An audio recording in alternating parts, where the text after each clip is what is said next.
ladies and gentlemen. Welcome to another episode of the Irrational Confidence Podcast. We're talking college football, and we're recapping a weird and wild and survival week number 3 in the college football landscape.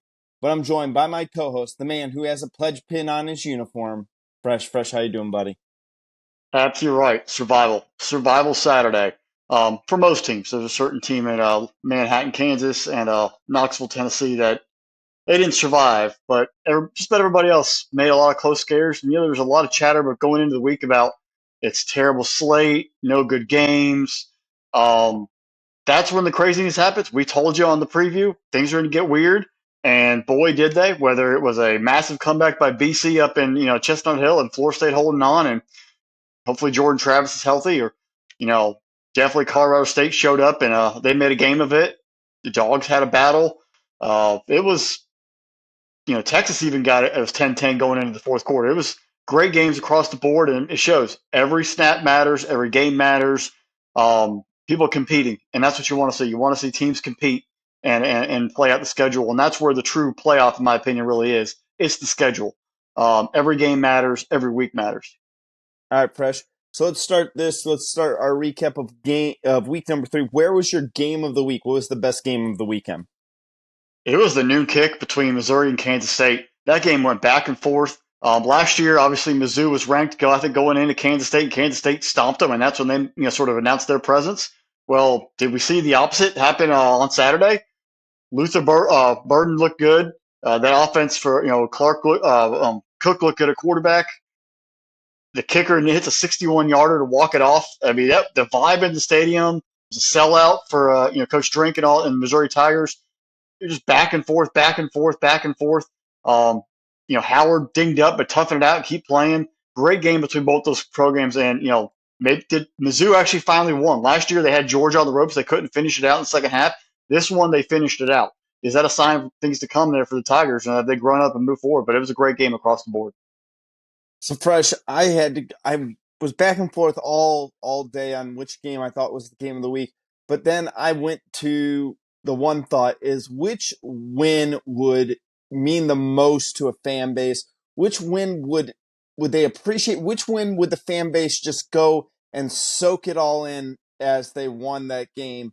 And if it's going to be a fan base that really soaks in every single win, I'm talking about the BYU Cougars winning in Arkansas. Heck of a game by Kendon Slovis. I love this. This is a back and forth game all day long. I had to go back and watch the abbreviated game later on. I was like, wow, I got to go back and recheck this because it's one of those games I was flipping back and forth to. But an amazing job out of the Cougars to go into SEC country and really steal a win, because I think that people forget that I think last year we were really high on BYU. They kind of didn't really have what it takes. And I think that a lot of people forget BYU usually produces a pretty good football team. They're 3-0. They had the game of the week. Great job out of the Cougs. I mean, going out, last year Sam Pittman and the Hogs went out to BYU and got the win. This year the vice versa. They come into to Fayetteville and take care of business. Keaton Slovis played great. KJ Jefferson just didn't have enough magic. It also puts into question, is Sam Pittman on the hot seat there for the Hogs? We'll find out. Yeah, I think so. I think it's starting to get that way. I really do. All right, Fresh. Dud of the week for you. Worst case scenario. I've found one, and I was like, ooh. Well, I mean, it's funny you mentioned, BYU. Actually, just remember everyone, they're a Big 12 team. But the dud of the week is actually the Big 12 in general. There was four teams that laid big eggs. Cincinnati losing to Miami of Ohio. Iowa State losing to Ohio. That's 2 MAC schools taking out Big 12 schools. Kansas State, obviously in a heartbreaker. And then South Alabama going to Stillwater and taking out the Cowpokes. Walking out, I mean, Coach Womack and the Jaguars walked to the middle of the field after it, looked at Mike Gundy and said, I might not be 40, but give me my $300,000 check and the dub. Rough day for the Big 12. Right now, we're seeing Texas Tech already had a loss to Wyoming. Baylor hasn't looked that great. TCU, Houston, I think there's middle of the road. So it's Texas and Oklahoma. They might actually play twice this year, one in the first week of October and one for the title. But after that, it looks like a pretty weak crop of teams across the board and no one really wants to rise up and be at a national level and compete at a high level right now. Yeah, I got more to say about Oklahoma here shortly. But my dud of the week was the Stanford Cardinal. Whew, I know. And it's not very often that people probably like, Haps, what are you talking about with Stanford? Like, really, you expect them to be good? Yeah, I don't expect them to win the Pac 12. That Pac 12 is loaded. I expect you to beat FCS opponents, and they wind up losing to Sacramento State in their game this week. Huge loss for them. Embarrassing anytime a Power 5 program. Yes, they're in the Pac 12 right now. They should not be losing to a Sacramento State. And especially, you take a look at this here, Fresh. They lost by a touchdown. They lost by a full touchdown. Sacramento State's 3-0, and everyone would think Stanford would be 0-3 right now, but they're 1-2. But yeah, you just don't do that. Bad job out of Well, them. it's even more poetic because Stanford hired Sacramento State's coach from last year to be the new head coach this year, and his former team comes into the farm and beats him down. Right. All right, Fresh. Player of the week. You want to go offensive or defensive first? Let's start offensively. Okay. There were fireworks all across the country, but the one that really hit home to me, and it even pains me to say it, but in the way it was kind of a fun one. I got to give it up to Trevor Etienne for the Florida Gators. Um, hey, Tennessee still hasn't beaten the Gators in back-to-back years since '03 and '04, and they still can't win, and they still haven't won in the swamp since '03. But ETN, we had issues with Graham Mertz. That team, they were not the same team that went out to Utah and got whooped up on. But when you get 23 carries for 172, that's 7.5 yards a carry and a tud. You ramped down the Volunteers' throat, and Josh Heupel on that defense had no answer offensively, had no answer for you on defense. But saved a program. Maybe Billy Napier, maybe saved a job. But if you want to save your job, ETN's the guy who got it done for you. Who knows what the Gators do the rest of the year? But that was a big time win and a big time effort from him. Yeah, good job, Billy Napier. Don't let the game go into Graham Mertz's hands. Stick it to your running backs because we did say they do have great running backs there in Gainesville, but that's about it. We don't trust the quarterback one bit. So bad job out of the Volunteers for losing to Graham Mertz, man. But the running backs ran all over them. Fresh, my player of the week offensively, I had two here.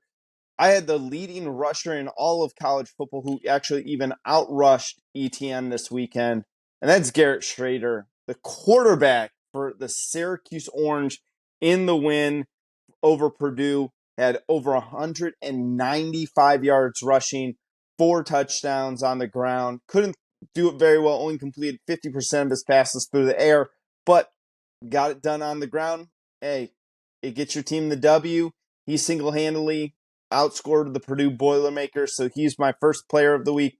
My other player of the week, I kind of saw this one, and I go, you know what? I can't leave him off of the list because how often do we talk about Georgia State? And Not often. a man by the name of Robert Lewis, 6 catches, 220 yards receiving, 2 touchdowns, has a 97-yard reception for a touchdown. Impressive day for him. Again, I gotta give a little bit of love for Georgia State when they get an opportunity there because, come on, we don't talk about them much. Give the kids some Hey, love. Georgia State Panthers trying to still make that statement there in Atlanta, and put up. They beat South Carolina a couple years ago. I know they beat Tennessee a few years back too, but they have some talent there. They just got to put it all together. Yeah. All right, Fresh. Defensive player of the week, who you got? Probably one of the better names in all of college football. Linebacker for North Carolina, Power Eccles. I mean, right? You should be playing football if your name is Power Eccles or you're a power forward on a basketball team. Racked up 9 tackles and a pick versus the Golden Gophers in their big time win versus Minnesota. Made a statement. North Carolina's defense shook off their struggle versus App State, got it taken care of, beat Minnesota. And now they're really ready to focus on getting to ACC play. But great effort from him on Saturday. Yeah, who would have thought we've been talking about North Carolina's defense has been really surprisingly good these Yeah, first three Gene weeks. Gene Chiswick has got that to play a lot more efficient. Last year was a little rough, but this year you sort of seeing him. If they can turn that in for conference play and make some stops, it could make things interesting. Yeah, I'm going up to the Big Ten for my defensive player of the week. It's linebacker out of Wisconsin, Hunter Waller, 10 tackles on the game. 1 sack, and 2 interceptions for him. Big time win for Wisconsin, 35-14 over Georgia Southern. Impressive day. Truly a dominant effort, what we expect out of the Wisconsin linebacking crew. I mean, the Badgers, what, they forced 6 turnovers. Something like that, yeah. 5 It, it, interceptions. it was looking a little ugly, but they found ways. The defense put up turnovers and got stops, and they survived. But that defense, we're seeing a lot. Minnesota's defense very good. Wisconsin's defense very good. Um, if they can get any offense either way, they'll both maybe contend for that West. Right now, Iowa still has that locked down, I think. Really, yeah, they do. All right, Fresh. Let's go to the top 15 this week. I got a lot of shaking up to do, and I got a lot changing in my top 15 here. I'm sure you did. Honestly, I think everybody had their own issues, and I did not make many changes. Georgia wins by double digits. I'm not going to penalize them for that. Florida State went on the road, survived. Michigan has slow servers, Bowling Green. Texas had a slow start. So not many things changed because none of them were any different. They were all about the same. They sleptwalked through week 3. My top 5: Georgia, Florida State, Michigan, Ohio State, Texas. I have Washington at 6. They made a big jump for me because they've just been lighting people up. And Michigan State, Sparty, troll on keep putting messages up there because I was definitely right. USC at 7, Penn State at 8, Utah at 9, Notre Dame at 10, Oregon 11, Oregon State 12. Could we just play the Civil War right now? Ole Miss at 13, Colorado at 14, North Carolina at 15. Wow.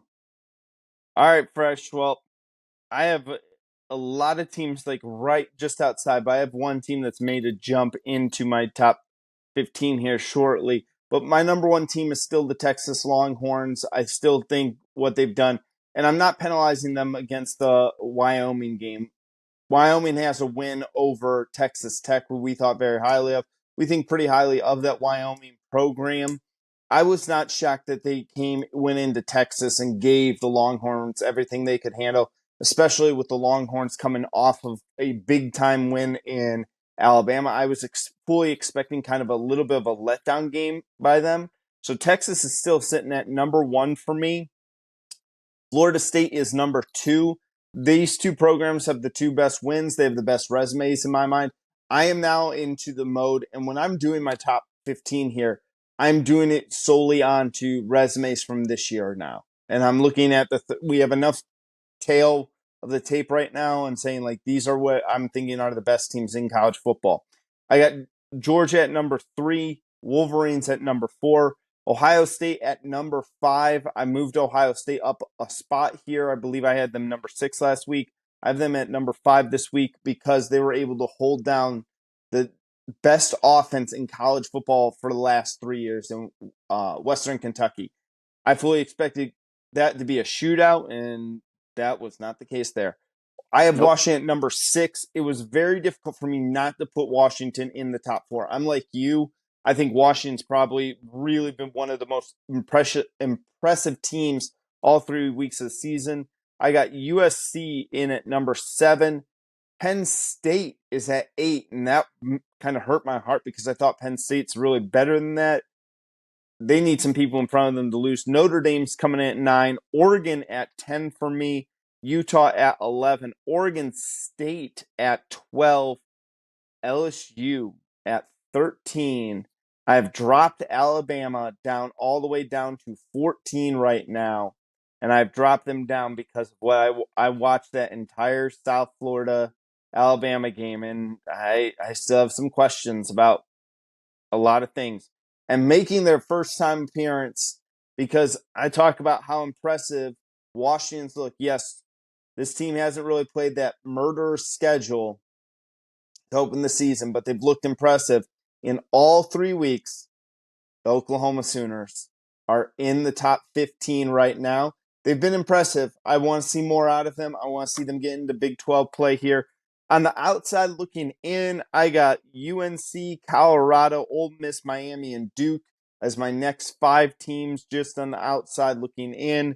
And they still have some votes that are kind of hanging out there. I was really tempted to put UNC in there. I think they've been impressive. Ole Miss, you know, Yeah, we are keep moving Alabama down. There's still Alabama. There's still a bunch of NFL talent on that team. What they're doing with it right now, I don't know, but there's still NFL talent in that program. It'll be a lot to say on after Ole Miss Alabama this past next week, but I have them. Miami look good. Man, there's a lot of really teams like it's in that we're in that weird time where we haven't had any separation throughout the country. No, I mean, my number 16 is UCLA. I have Oklahoma at 17, LSU 18. I put Alabama at 19. I dropped them all the way down to 19. They do not look like any kind of functioning football team at an elite level right now. Duke 20, Miami 21, Kansas 22, Tennessee you fallen to 23, and that was just because I debated that one even. When you go into Gainesville and lay an egg like that, for all the trash that your fans talk, it was tempting to drop you out completely. Kansas State 24, Washington State at 25, and just on the outside from there, it's Kentucky and Iowa, um, Mizzou and TCU and James Madison are right there outside that top 25 that are sort of on the fringe and ready to take advantage of anyone who stumbles. Yeah, I got Fresno State just on the outside looking in, right just outside my top 25. Iowa too. I was looked impressive defensively. Brian Frentz starting to get that offensive cooking. We'll know next week against Penn State here, but Yeah, when they go to Happy Valley, we'll know if that offense is truly lethal or it's a mirage. yeah. So that's our week 3 preview or recap here, folks. It's been 3 weeks into it. Make sure you hit that subscribe button before you leave. Check us out. Follow us on social media and visit spinnablesports.com because without that, hey, we're just two guys just screaming into microphones because we're part of spinnablesports.com. So make sure you check it out. Make sure you also subscribe to the YouTube channel and check out our producer Drew's new NFL show. He puts it out every Wednesday, Thursday time. They're talking about the NFL. So if you are a big time NFL fan and giving, who you want to throw your money at over the weekend, if you're out there in Vegas or Atlantic City or Even on any app in a state that has legal betting. yeah, just not in the state of Florida apparently. But Well, I think it's about to happen this week. oh, is it? Oh, did not know Yeah. that one.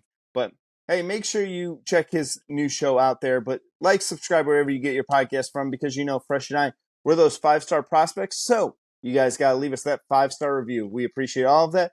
Follow us on social media, interact with us, join us in our weekly poll because we are locked and loaded for week number 4, one of the biggest weeks in college football. We have 3 or 4 really big weeks. This is the first one that we're getting to. So week number 4 is absolutely loaded. Make sure you join in, comment on the video, leave it, share it with a friend, like it, do whatever you want with it. Tell us how wrong we are.